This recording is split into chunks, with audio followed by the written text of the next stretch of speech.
नमस्कार, मी गायत्री आणि the spice Alchemy ह्या चॅनलमध्ये तुम्हा सर्वांचं स्वागत आहे. हा आहे गणपती बाप्पांचा दुसरा व्लॉग आणि आज आहे बाप्पांचा दुसरा दिवस. सकाळी उठून हे सुंदर फुलं जमा करून देवाला हार करणं इज एक्स्ट्रीमली थेरप्युटिक. आणि ह्या सगळ्या फुलांमध्ये माझ्या आईचा सगळ्यात जास्त आवडणारा फूल म्हणजे हा नाजूक प्राजक्ताचा फूल, ज्याचा सुगंध खरंच खूप सुरेख असतो. मग आज विचार केला की बाप्पांना नैवेद्यात काय द्यायचं आणि मी आईला सुचवलं की रवा केळीचा शिरा. खरं सांगू तर हा शिरा घरी वर्षातून 2 वेळीच बनतो, चैत्र आणि अश्विन नवरात्रीच्या नवमीला म्हणजेच कन्यापूजनला. पण ह्या वर्षी मी चैत्र नवरात्रीला घरी नसल्यामुळे आईनं हा शिरा बाप्पांच्या निमित्ताने परत केला. असं म्हणतात ना की कोणताही पदार्थ नैवेद्य म्हणून जास्त चांगला लागतो. अगदी खरं बोलतात. आणि हो, उद्यापासनं अश्विन नवरात्र सुरू होणार आहे आणि त्याचे पण ब्लॉग्स, व्हिडिओज आणि शॉर्ट्स मी तुम्हा सर्वांपर्यंत आणणार आहे. तर मग माझ्या या चॅनलला सबस्क्राईब आणि ह्या व्हिडिओला लाईक, शेअर आणि कॉमेंट करणं विसरू नका. एकदा का शिरा झाला की मी बाप्पांसाठी नैवेद्याचं ताट वाढून घेते, ज्याच्यात आज आलू पत्ता गोबी, वरण भात, शिरा आणि फुलके आहेत.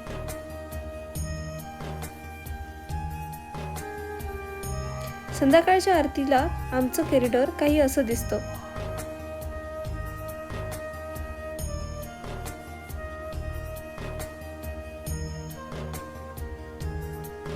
मग सुरू होतो तिसरा दिवस, जिथे मी खूप सारे जास्वंद, गोकर्ण, आंब्याचे पानं आणि स्वस्तिकच्या पांढऱ्या फुलांचा हार बाप्पांसाठी करते.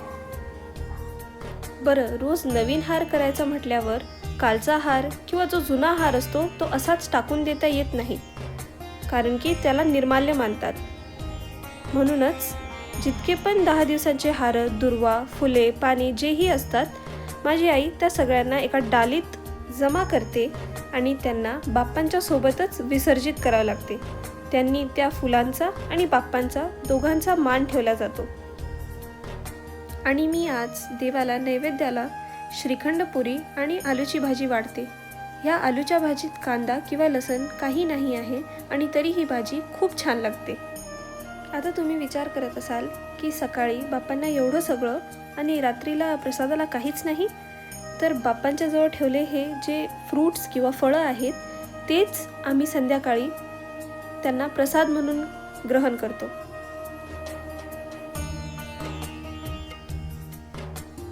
मग चौथ्या दिवशी विचार केला की जिथली मी मूळची आहे तिथला एक पदार्थ बाप्पांना नैवेद्य म्हणून केलाच पाहिजे.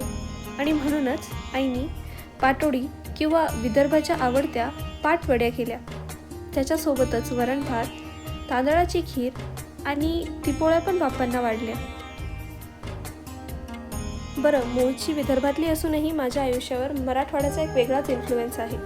माझी आई मराठवाड्यातली आहे आणि तिथली खाद्यसंस्कृती, पदार्थ, तिथल्या पद्धती, लोक, त्यांचं प्रेम, भाषा ही माझ्या खूप जवळची आहे. असं म्हणतात ना, तुमची आई तुमच्या आयुष्यावर सगळ्यात जास्त इम्पॅक्ट करून जाते आणि तसंच माझ्या घरात माझ्यावरती आहे. विदर्भ आणि मराठवाड्याचं एक खूप सुंदर कॉम्बिनेशन माझ्या घरात तुम्हाला भेटेल आणि हे मला खूप खूप आवडतं. आता संध्याकाळी माझा लहान भाऊ त्याच्या हॉस्टेलवरनं घरी आला. त्याला सुट्टी भेटली नाही म्हणून तो 4 दिवस लेट झाला, पण त्याच्या घरी आल्यावरच घर असं भरून गेल्यासारखं वाटलं. सणासुदीला आपले लोक घरी असणं खूप गरजेचं असतं. आता 5व्या दिवशी मी विचार केला की आईला मी भरपूर त्रास देऊन झालं, आता नैवेद्य करण्याची बारी माझी. तर मग मी देवासाठी घरीच हा इन्स्टंट बनणारा कलाकंद केला. ह्याच्यासोबत पनीरची भाजी, कोशिंबीर, वरण भात आणि पोळ्या. आणि ह्या कलाकंदची रेसिपी ऑलरेडी चॅनलवरती ॲज अ शॉर्ट अवेलेबल आहे. मग 6व्या दिवशी आईने सकाळी उठून ही मिनी बालुशाहीची रेसिपी ट्राय करून बघितली. खरंच सांगते, खूप छान, फ्लेकी आणि टेस्टी झाल्या होत्या. याच्यासोबतच नैवेद्याला फोडणीचं वरण, आलूगोबीची भाजी, पोळ्या आणि दहीवडे पण केले होते. आणि ह्याच नैवेद्याचा रील जेव्हा मी इंस्टाग्रामवर अपलोड केला तेव्हा त्या एका रीलला 40,000 पेक्षा जास्त व्ह्यूज आले आहेत आणि ह्याच्यासाठी मी तुम्हा सगळ्यांचं खूप खूप आभार मानते. मग 7व्या दिवशी मी नैवेद्याला वरण भात, भरलेली भेंडी ज्याच्यात शेंगदाण्याचं कूट वापरलेलं असते, आणि गव्हाच्या पिठाचा गूळ टाकून केलेला शिरा केला. तुपात खरपूस भाजून घेतल्यावर हा शिरा खरंच अप्रतिम लागतो. आता 8व्या दिवशी एकादशी असल्यामुळे मी देवासाठी हा 21 दुर्वांचा फुलांसोबत हार केला आणि नैवेद्याला शेंगदाण्याची आमटी, जिरा आलू, मखाण्याची खीर आणि साबुदाणे भगर ह्याचे दोशे केले.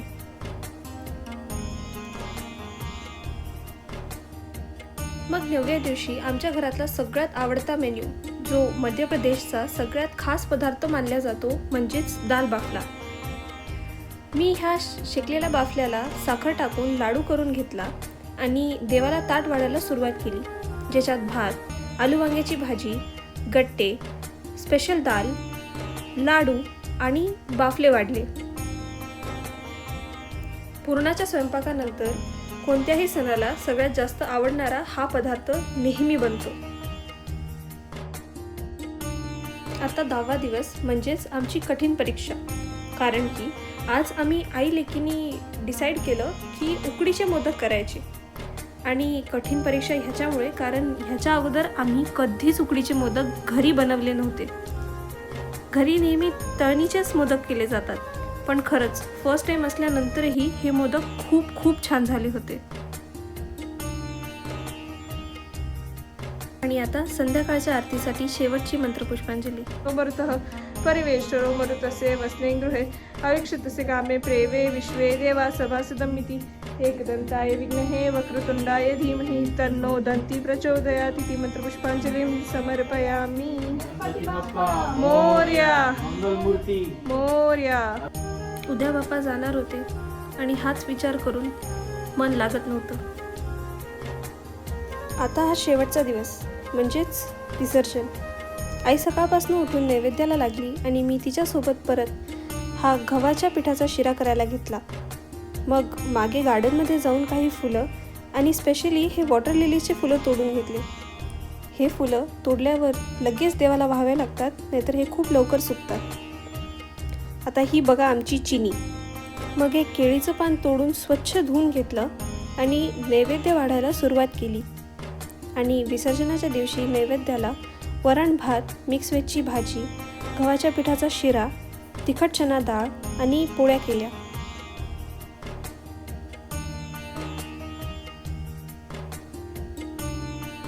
एकवीस कणकेच्या दिव्याच्या आरतीनंतर आणि शेवटचं मंत्रपुष्पांजली झाल्यानंतर मन अगदी भरून आलं होतं. देवा, तू आम्हाला सोडून चाललास हा विचार मनात घर करत होता.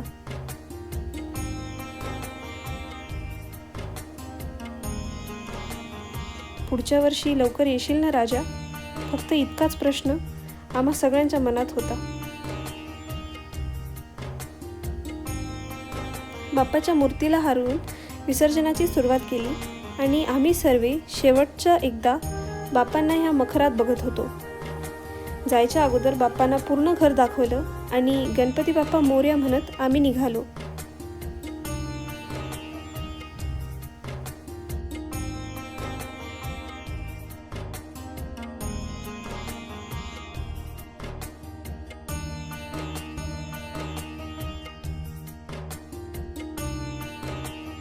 सगळेजण आपले आपले बाप्पा घेऊन नदीला जात होते आणि बाप्पांना जाताना बघून खरंच खूप वाईट वाटत होतं.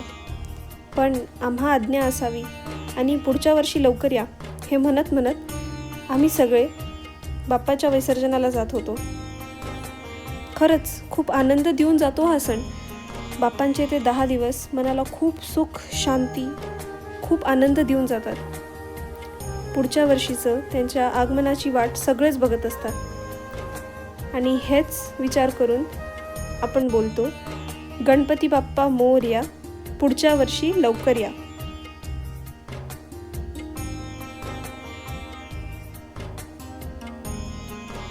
तर यावर्षी असा होता आमच्या घरातला गणपती बाप्पांचा 10 दिवसाचा हा सण.